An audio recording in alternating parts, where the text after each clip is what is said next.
Ladies and gentlemen, a very warm welcome. You're watching another episode of Business Connect.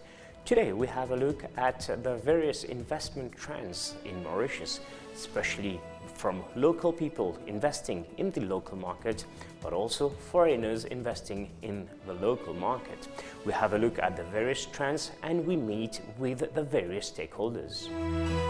Mr. Vipin Mahavyasingh, you are the Managing Director of the CDS, which is the Central Depository and Settlement Company Limited. The CDS is a subsidiary of the Stock Exchange of Mauritius. It was created in 1995 and has been operational since 1997. Why was it important to set up the CDS in Mauritius? So the CDS was set up by the SEM to allow the Mauritian stock market to meet international standards on clearing and settlement. Because if you want to attract foreign investors to our market, it is important to meet international standards. And since it's setting up in 1997, what has been the impact of the CDS over the economy and till now? It allowed the market to grow. So we could see more foreign investors coming in. The turnover on the market has continued to increase over the years. We have had the number of investors increasing constantly. Now we have around 100,000 investors who are registered with the CDS. So definitely the CDS has played a key role in the development of the Mauritian stock market. Mr. Vipin, please walk us through the procedures. Let's say I buy a few shares from a broker. What is the role of the CDS in all this? So the first step is to open an account through your investment dealer, and then when you want to trade, you place an order with the investment dealer, and the investment dealer will then place the order in the automated trading system of the SEM. Once the order is executed, the transaction is then settled through CDS. What does this mean? It means that the buyer will get the shares or the bonds, and the seller will get the money. So all this is done in an electronic process, and it takes 3 days. So when you execute a transaction, there's a risk that the seller doesn't deliver the shares or the buyer doesn't pay. So that's a clearing process. There's a whole clearing process where we manage all this risk and we ensure that the seller gets his money and the buyer gets the securities. Is it possible for you to tell us how many accounts does the CDS have, and also what has been the trend recently? Well, in terms of investors registered with the CDS, as I told you, there are around 100,000 investors that have accounts with the CDS. What is the structure in place in the market? That is, what is the collaboration with the various regulatory bodies, such as the FSC and, of course, with the SAM? And how has this partnership with other regulatory bodies evolved over the years? Initially, you had the Stock Exchange Act. Then you had, in 1996, the act which led to the creation of the CDS. It's called the Securities Central Depository and Clearing and Settlement Act 1996. Over the years, you had the Financial Services Act, the creation of the Financial Services Commission. Then you had a number of the Securities Act, which is now the fundamental law for the securities market. So yes, the securities legal regulatory framework has evolved. There is an excess of liquidity in Mauritius, and the individual Mauritian normally tends to save money in the bank or buy a property or through a fixed deposit, and sometimes buy shares. Is it still the same, or Mauritians are investing more into securities, bonds, or even investing abroad? Most Mauritians retail investors preferred to keep their money in fixed deposits. But we have seen when you see, for example, the percentage of turnover, total turnover that comes from retail investors, it is increasing every year. So definitely we see that investors are diversifying their investments. And with these new trends over the past few years, what is the role of the CDS, especially with regards to a change in technology? No, definitely. I mean, technology is the backbone of the stock market today. Not only the CDS, but even the Stock Exchange of Mauritius. Trading is totally automated. The entire transaction life cycle is automated. From the moment the broker places the order, everything is electronic. the matching of orders from buyers and sellers is done through the automated trading system. Then the clearing and settlement is done through the automated system of the CDS. As I said, the CDS maintains an electronic database which is a proof of ownership of all assets held by investors. So everything is electronic, and the more important thing also is that this electronic database is recognized in the law. So this, can be used in court as evidence. So it's not only the technology, it's the alignment of the technology with the legal and regulatory framework. But definitely now with technology, the important thing is to overcome geographical constraints, to give access to investors, no matter where they are, via the internet, via their mobile. They should be able to have access to market data. They should be able to trade at any time. So this is where technology has the CDS. The CDS system has continued to evolve over time. But I think that the important thing to highlight here, I think we are one of the very few central depositories in the world who maintain our own system. So we have a very strong IT team at the CDS who does all the changes, all the new programs, all the new systems that are developed, that we have developed over the years. All this has been done internally. So this technology is a key component, one of the key strengths, and this gives me the opportunity to talk about what we have done in Africa. I mean, the CDS has provided consultancy services to a number of African markets: Kenya, Botswana, Ghana, Mozambique, Zimbabwe, Zambia. All these exchanges, we have provided consultancy services to them. We have helped them to set up their trading system and their depository system. And personally, I was the project director in most of these projects. Mr. Vipin, before wrapping up this interview, of course, there's a change in technology. There's more of AI, there's more of blockchain. So how is the CDS adapting to these changes, and how do you see it moving in the future? As a market, we have to evolve. And how do we grow? Because, in Mauritius, we are a small island. So to grow, we have to reach out. So how do we reach out? We need to internationalize, which we have done, which the SEM has started since 2010. So what we need to do is to attract, diversify the range of products that are traded on the SEM. So attract new products, new issuers, and attract new investors, new brokers from other countries. So we have already implemented, for example, the concept of remote member. You can have a remote broker from any country. They have to be authorized by the FSC. They can become a member of the SEM. Then from any country, they can connect via the internet and trade on the SEM. We have the concept of remote custodian bank in CDS, where you can have a bank that is say in South Africa that can provide custody services in Mauritius via a link. They don't need to have a physical presence in Mauritius. So the objective is to continue to grow, to continue to develop the market, bring new products. We are continuing with the SEM to bring new products. For example, you have brought the depository receipts of Afrexim. We have introduced ETFs. We have introduced structured products. We have to continue to grow. We have to start looking at derivatives also. So it's a continuous process. It's a dynamic process, and the idea is to keep growing by introducing new products and attracting new players. We're also looking at new technologies. For example, blockchain. We are investigating, but I must say that up to now, we haven't really seen any problem that we cannot solve with our existing systems that can be solved by blockchain in a more cost-effective manner. So our existing systems are fit for purpose, but obviously we are open to new technologies. We're investigating AI also, how we could use AI and data analytics to improve the services that we offer. Rafik Desai, you're the head of research at Axis.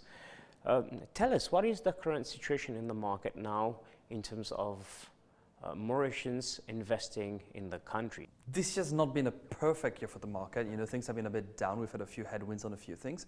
But basically what you see these days is a lot of trend in terms of local investors looking to go and look for what we call yield. Okay? Yield is basically today, your bank account doesn't give you much interest rates.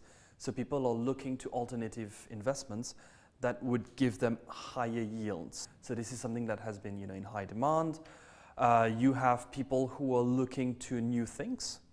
So new things that we have is, for example, people might not know this, but on the market today there's option to buy gold, okay, through what we call an exchange traded fund. There is definitely a shift towards this digitization. I mean, I think at the end of the day, everyone would like to be able to just, at the click of a button from your smartphone through an app, be able to make an order on the market and then have a view of your portfolio live. All right, now we've spoken about all this. Let's say, for example, I have 100,000 rupees, which is approximately under 3,000 US dollars. Can you walk us through from the point I meet you to having a portfolio? What are the different steps involved? Okay, so the first thing we would of course have to do is we would have to vet you. Okay, so by vetting we would have to understand that that you are who you say you are, that you're doing a legitimate business. And again, it's going to be a question about your understanding your profile. So are you willing to take risks? Are you willing to invest in a company that today might be an ugly duckling and might reap the profits in 10 years? Or are you more of the kind of says, you know what, I don't want to take too much of a hit, so we'd move you into something more safe. But if you're a more prominent company, what we would do is we would actually sit down and do fundamental research once in a year. So if our fair value is above current market prices, we said there's an upside. And so we would give the stock a rating. If you're looking at the whole market, what you've got is you do have a lot of foreign investors investing in Mauritius, and normally they make up about 25 to 30% of all trades on the stock exchange here. So levels go up and down, depending on the market cycles. So that's to be expected. But a new phenomenon is we have seen in the last 5 years a lot of companies that are setting up in Mauritius on the exchange that are not basically Mauritian owned, let's put it that way. And the shareholders tend not to be Mauritians. So right now we're hearing a lot of uncertainty in overseas markets. So I think we're going to start seeing some flows moving back in. So how do you see the market evolving, especially that investments are coming back? Basically going to create what we say demand, and as soon as it creates demand, basically you tend to see prices going back up. What other things do you think should be done in the future to encourage more investment in the country? We have to really try to bring up the financial literacy. So there's been a few initiatives by the ministry and the stock exchange to go out and get the word out, and understanding that it's just another form of investing. It's not a fixed deposit, it is not a property. So in the same way, stock prices go up and down and they fluctuate, but there's options. So that's the first step, is getting the literacy, and that will get you more people on board. Mr. Alex Alexander, you're the Executive Director of Redwood Finance. It's a fairly new company on the market, dealing with trading and brokerage. And there are already many players existing. So how come you're still here now? It's a very interesting question. Yes, the market in Mauritius is a bit saturated. There are 8 other players apart from us. We're the new kids on the block. But again, I think we see our value creation on the international front, and we also see this as a means to an end for what we're actually trying to do, which is asset management and wealth management on a much larger scale. So the domestic and international brokerage is one aspect of our business. That's the execution part. We're actually able to execute portfolios for our clients to manage their wealth properly. And then we also have a corporate and advisory side of the business as well, which feeds again into the portfolio management side. So we just felt that if we have a consolidated model of trying to do all of these things together, that we felt that we would have, there would be space for us in this market as well. As of now, international markets, that is securities and even bonds, are yielding more money outside Mauritius than locally. Well, see again, I mean, if you look at the current state of affairs, yes, the global economy is also very, it's compressed, I mean, rates are falling all over. Rates are falling not only in America, they're falling all over. We're on the cusp of a trade war between US and China. We don't know what will happen. But the advantage that you have is that the width and depth of the securities that you have internationally you cannot compete with those in Mauritius. And also the fact of the matter is that, you know, especially for the US economy and the US markets, there's so much liquidity going on that you can always cash in and cash out if you come in at the right time. If you had to differentiate yourself on the market, what would be the reason why you're so different? See, again, as I said, I think we view it more as a holistic approach. We don't just view it as building a domestic portfolio for a client or building an international portfolio for a client. We look at it more from exactly, you know, we try to customize our needs for each and every client. So it's the same difference between, you know, a 25-year-old youngster who's just starting off in their career, or someone who's at 60 and, you know, heading towards retirement, or someone who's gearing up to send their kids off to college. So I think we look at it because one shoe cannot fit all, right? So there's not one commodity or one product that you can sell to each person which will work across the board. You have to customize it for each person's needs throughout their life cycle. And I think that's what we try to understand first, and that's what we try to build out for each and every one of our clients. We have been speaking about Mauritians, local people investing onto the local market, but there is also a trend that apart Mauritians investing abroad, we also have investment from foreigners coming into the market. Can you share your views on this matter? Mauritius is traditionally a very investment friendly country, right? So they encourage people to come in and invest.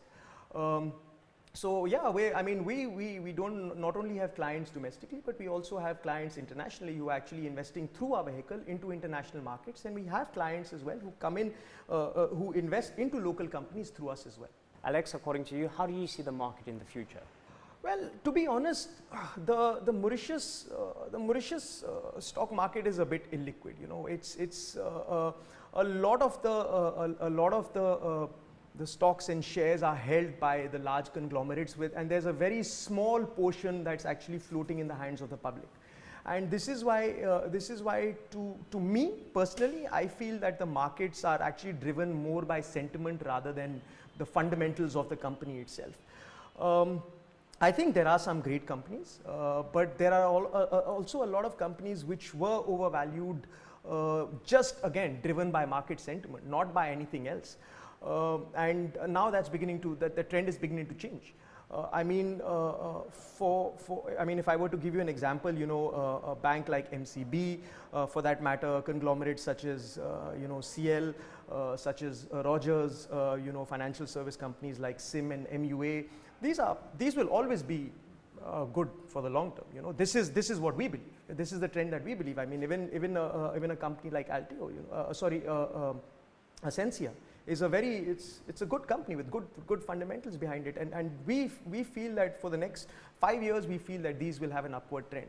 For the rest of them, it's a bit tight. You know, hospitality it's a bit tough for the industry in general. So you don't blame them that their share prices are down, but people do tend to lose on this, right? And there's so little liquidity in the market that, you know, trading is. The volumes are, it's a drop in the ocean as compared to international market. Alan Jawab, you're a senior manager of capital markets at Swan. Thank you very much for being with us for this episode of Business Connect. Please tell us, at the level of Swan, how do Mauritians tend to invest their money? The first thing I would like to say that when bankers started into Mauritius, they did a great job, which was really a marketing campaign that was done at all levels of Mauritius. Back in the 1980s, you would have persons going into villages and explaining to people, look, why you should have a banking account. However, investment is a different animal. You know, we had quite a bit of difficulty to go and pass on the same message, why you should invest. I mean, there have never been never sort of national campaign where you go to each village of Mauritius and explain to them the different investment concepts that you can actually come in and invest. So as far as I'm concerned, I like to have a very consultative approach, because look, your money at your bank account is an investment. Is it a good investment? This is another word. It's another session. But you should be making your money work for you. In the 80s, 90s, that there was a massive campaign to encourage people save their money as a kind of interest, and it worked very well back then. But the level of interest has gone down consistently, and now it is a different story.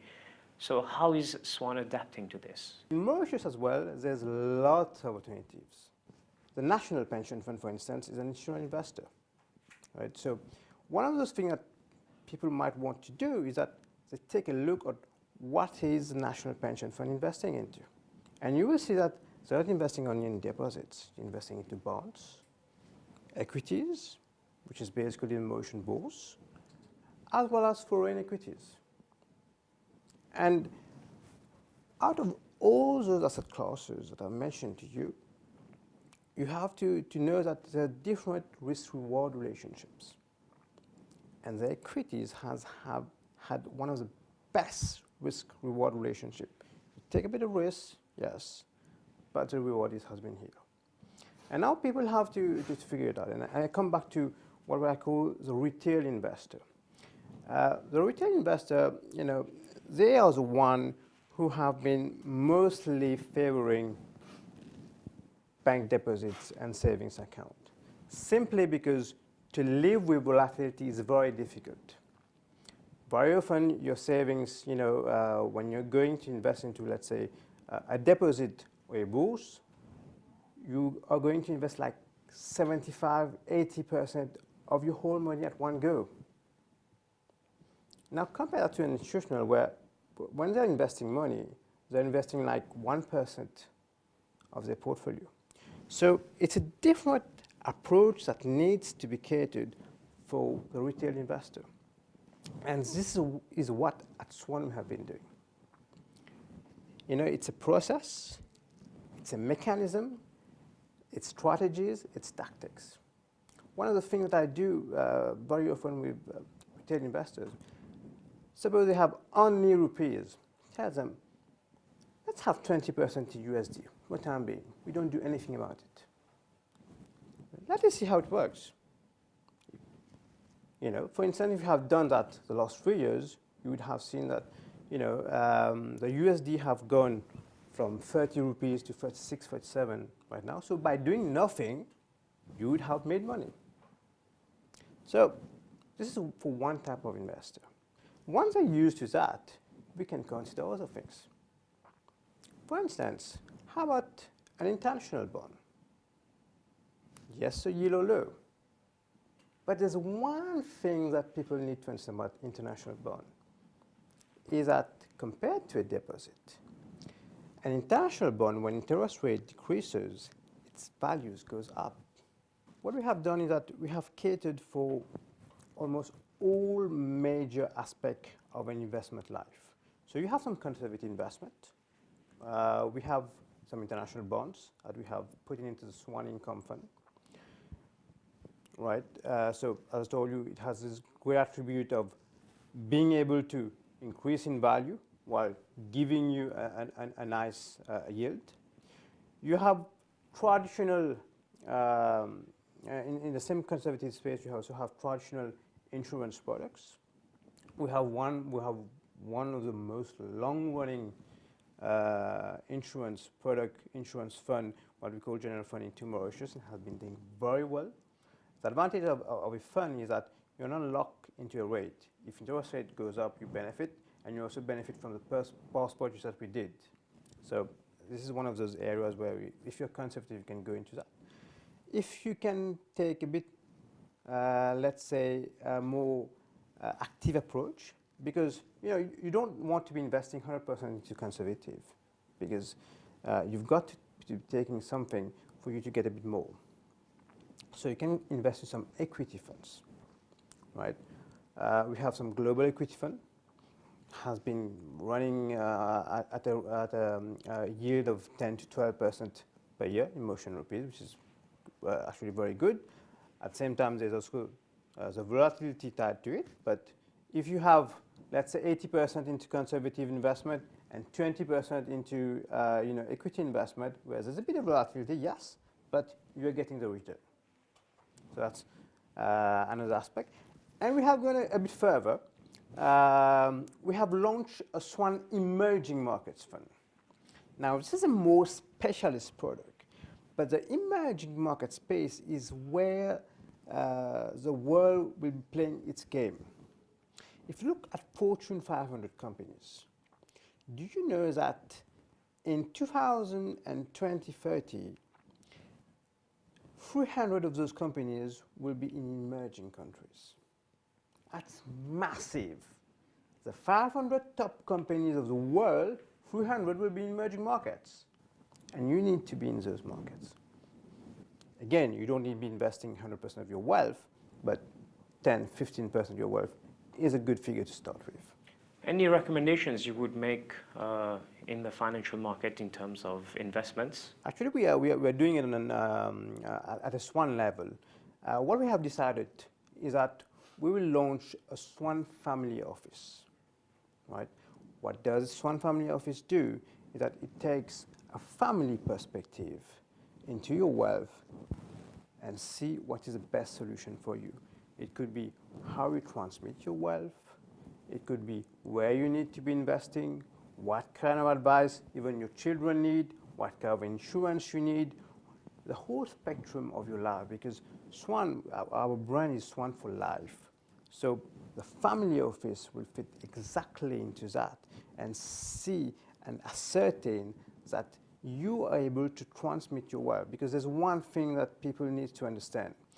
Wealth on a global and national basis is not transmitted to more than 3 generations. The third generation wins it, the second generation kind of keep it, the third generation tends to waste it.